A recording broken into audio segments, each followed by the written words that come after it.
नमस्कार दोस्तों, हमारे YouTube चैनल पर आपका स्वागत है। आज हम आपके लिए लेकर आए इतिहास के इम्पोर्टेंट ऑब्जेक्टिव क्वेश्चन। ठीक, इस पर इतिहास के जो कि ऑब्जेक्टिव क्वेश्चन बनाए ऑल कंपटीशन एग्जाम के लिए आपको फायदेमंद साबित होगा। इस पर अधिक 2 वीडियो बना चुके हो, अगर वो आप नहीं देखें तो हमारे चैनल पर आकर जाकर देख सकते हैं। ठीक, तो चलिए अब स्टार्ट करते हैं। इतिहास का इम्पोर्टेंट ऑब्जेक्टिव का क्वेश्चन क्या कहता है ये देखते हैं। देखिए क्वेश्चन क्या कहता है। शुंग वंश का संस्थापक था।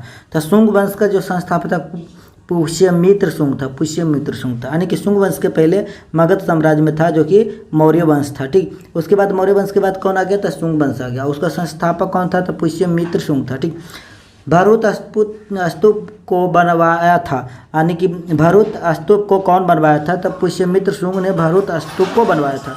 सर्वप्रथम चांदी के सिक्के का प्रचलन किया था। तो सातवाहन शासक लोग ने सर्वप्रथम चांदी के सिक्के का प्रचलन किया था। सातवाहनों के प्रमुख स्थापत्य कृतियाँ हैं। तो इसका है कार्ले का चैत्य, अमरावती का कला का विकास। इतना है जो कि सातवाहन के प्रमुख स्थापत्य कलाकृतियाँ। भारत में सर्वप्रथम सोने के सिक्के जारी किया था। तो भारत में सोना का सिक्का जारी करने वाला कौन था? तो था यूनानियों ने सबसे पहले सोना का सिक्का जारी किया था। ठीक, कनिष्क का राज कवि था। तो कनिष्क का जो राज्य कवि था, यानी कि उनके राज्य में कौन कवि था? तो अश्वघोष था जो कि उनके राज्य में कवि था। कवि मतलब जो कविता रचते हैं। कनिष्क के राज्यवैद्य का चरक द्वारा लिखित गई पुस्तक है। तो कनिष्क के जो राज्यवैद्य था, राज्यवैद्य मतलब राजा, राज्य के अंतर्गत जो काम करने वाला डॉक्टर होता, उस चरक द्वारा लिखी गई पुस्तक है। तो चरक संहिता है। चरक संहिता। ठीक, अगला देखिए क्या करा कि भारत का आइंस्टीन कहा जाता। तो भारत का आइंस्टीन कहा जाता नागार्जुन को। याद रखिएगा, भारत का आइंस्टीन कहा जाता किसको? तो नागार्जुन को बोला जाता भारत का आइंस्टीन। कला की गांधार शैली तथा मथुरा शैली का विकास हुआ था। तो कला के गांधार शैली और मथुरा शैली दोनों का विकास हुआ था कनिष्क के शासनकाल में। कनिष्क के शासनकाल में गांधार शैली और मथुरा शैली दोनों का विकास हुआ था। ठीक, गुप्त वंश का संस्थापक था। तो गुप्त वंश का जो संस्थापक था वो कौन था? तो श्रीगुप्त था। याद रखिएगा, श्रीगुप्त था। ठीक, समुद्रगुप्त का दरबारी कवि था, यानी कि समुद्रगुप्त जो जिस में था तो उसके दरबार में कवि कौन था? तो याद रखिएगा हरिसेन। समुद्रगुप्त का दरबारी कवि कौन था? तो हरिसेन था। ठीक, चंद्रगुप्त द्वितीय के शासनकाल में भारत आने वाला चीनी यात्री था। तो जिस समय चंद्रगुप्त द्वितीय शासन कर रहा था भारत में, उस समय भारत आने वाला चीनी यात्री का नाम था फाहियान। फाहियान। ठीक, नालंदा विश्वविद्यालय का संस्थापक था। नालंदा विश्वविद्यालय जो बिहार के नालंदा में पड़ता है, ठीक, उसका संस्थापक कौन था? तो कुमारगुप्त था। कुमारगुप्त। ठीक, चंद्रगुप्त द्वितीय के शासनकाल में संस्कृत के प्रसिद्ध कवि थे। तो उसके शासनकाल में कालिदास फेमस थे। ठीक, कालिदास किसके शासनकाल में प्रसिद्ध कवि थे? तो चंद्रगुप्त द्वितीय के। कौन भाषा के? तो संस्कृत भाषा के। ठीक, अगला क्वेश्चन है कि चंद्रगुप्त द्वितीय के दरबारी आयुर्वेदाचार्य थे। तो चंद्रगुप्त द्वितीय के दरबार में आयुर्वेदिक के वैद्य कौन थे? तो धनवंतरी थे। ठीक, गुप्त काल में विष्णु शर्मा द्वारा लिखित पुस्तक जो बाइबल के बाद विश्व में दूसरा स्थान रखता है कौन है? तो पंचतंत्र। याद रखिएगा। ठीक, यानी गुप्त काल में विष्णु शर्मा एक किताब लिखे थे जो कि बाइबल के बाद उसका स्थान दूसरा स्थान माना जाता पूरे विश्व में। उसी की किताब का क्या नाम था? पंचतंत्र। और कौन भाषा में लिखा गया था? तो संस्कृत भाषा में।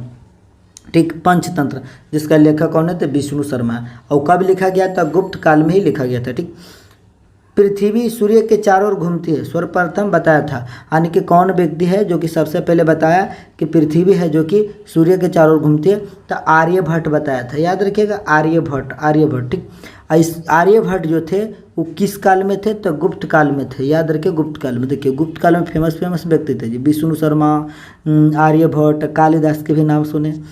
भारतीय इतिहास का स्वर्ण युग कहा जाता है, यानी कि स्वर्ण युग कहा जाता है किस काल को कहा जाता है? स्वर्ण युग। याद रखिएगा, गुप्त काल को स्वर्ण युग कहा जाता है। ठीक, मंदिर निर्माण एवं दशमलव प्रणाली का जन्म हुआ था तो गुप्त काल में, यानी कि मंदिर के निर्माण के प्रणाली, दशमलव प्रणाली का जो दोनों का जो जन्म हुआ गुप्त काल में। ठीक, स्कंद गुप्त के शासनकाल में आक्रमण हुआ था तो हूनों का। स्कंद गुप्त जिस समय शासन काल कर रहा था उस समय आक्रमण कौन किया था? तो हूनों लोग ने आक्रमण किया था। अगला क्वेश्चन है क्या है, दे देखिएगा कि बुद्ध के गृह त्याग यानी कि महाभिनिष्क्रमण का प्रतीक है, यानी कि जब बुद्ध घर छोड़कर चले गए जिसको बौद्ध धर्म में बोला जाता है महाभिनिष्क्रमण, उसका संकेत क्या है? तो घोड़ा है। याद रखिएगा, घोड़ा। हर्षवर्धन के प्रसिद्ध दरबारी कवि थे, यानी कि जिसमें हर्षवर्धन शासन कर रहा था तो उसके दरबार में जो प्रसिद्ध कवि कौन था, तो बाणभट्ट, जो कि हर्ष चरित्र के लेखक है। हर्ष चरित्र के लेखक कौन है, तो बाणभट्ट, यानी कि हर्षवर्धन के प्रसिद्ध राज दरबारी कवि थे और उसी के बारे हर्ष चरित्र लिखा कौन, तो बाणभट्ट लिखा। या चीनी यात्री हेनसांग भारत आया था, तो जिसमें चीनी यात्री हेनसांग भारत आया था उसमें भारत में किसका शासनकाल था, तो हर्षवर्धन का, याद रखिएगा हर्षवर्धन का। 10 कुमार चरित्र के लेखक दंडी दरबारी कवि थे, तो कौन थे, नरसिंह वर्मन द्वितीय के। कांची के कैलाश मंदिर यानी कि राज सिद्धेश्वर मंदिर का निर्माण करवाया था, तो कांची में जो कैलाश मंदिर था उसका निर्माण कौन कराया था, तो नरसिंह वर्मन द्वितीय ने कांची के कैलाश मंदिर का निर्माण करवाया था। महाबलीपुरम के 61 रथों का निर्माण करवाया था, तो महाबलीपुरम के 61 रथों का निर्माण करवाया था कौन, तो नरसिंह वर्मन का प्रथम जो थे पल्लव वंश का, उहे ने महाबली के 61 रथों का निर्माण करवाया था। अगला देखिएगा कि एलोरा के प्रसिद्ध कैलाश मंदिर का निर्माण निर्माणकर्ता कृष्ण प्रथम था, तो राष्ट्रकूटों के वंश के था, यानी कि एलोरा के प्रसिद्ध मंदिर जो निर्माण करवाया था कृष्ण प्रथम ने करवाया था, तो कौन वंश से संबंध रखता था, तो राष्ट्रकूट वंश के संबंध रखता था। ठीक, पल्लवों की राजधानी थी, तो पल्लव लोग की राजधानी कहाँ था, तो कांची, यानी कांची किसकी राजधानी थी, तो पल्लव वंश के लोगों का राजधानी था जो कि कांची पड़ता था। एलोरा एवं एलिफेंटा महाराष्ट्र गुमा मंदिर का निर्माण हुआ था, तो राष्ट्रकूट के समय, यानी कि एलोरा का मंदिर, एलिफेंटा का मंदिर, दोनों जो मंदिर है महाराष्ट्र में, तो गुहा मंदिर है, यानी गुहा मंदिर मतलब गुफा मंदिर है। ठीक, उसका निर्माण किसके समय हुआ था, तो राष्ट्रकूट के समय में हुआ था। ठीक, मिताक्षरा नामक ग्रंथ के रचनाकार है, तो मिताक्षरा नामक ग्रंथ के रचनाकार है ज्ञानेश्वर, याद रखिएगा ज्ञानेश्वर। ठीक, ये लोह अभिलेख का संबंध है, तो पुलकेशिन टू से संबंध है। ठीक, विक्रमशिला विश्वविद्यालय की स्थापना की थी, तो धर्मपाल ने किया था, जो कि पाल वंश के था। धर्मपाल क्या था, कौन वंश के था, तो पाल वंश के था।